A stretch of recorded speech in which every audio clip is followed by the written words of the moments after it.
Doc No? Tony, simula nung sumiklab yung digmaan sa Middle East, marami na nagrereklamo ngayon, I'm sure pati ikaw, yung sa presyo ng krudo, gasolina, at pati mga bilihin, nagtataasan na rin.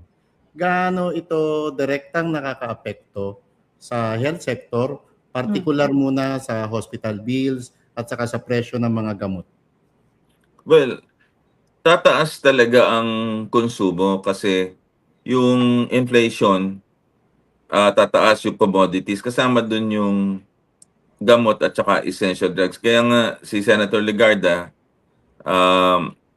nagsasabi siya yung mga gamot, yung mga essential drugs dapat, tsaka yung mga pagkain, bawasan na talaga yung IVAT from 12 to 10% kasi mahal talaga. Tapos some of the medications, particular cancer drugs and some drugs talaga, imported. But because of the exchange rate natin na piso to 60, mahal nating aangkatin yun.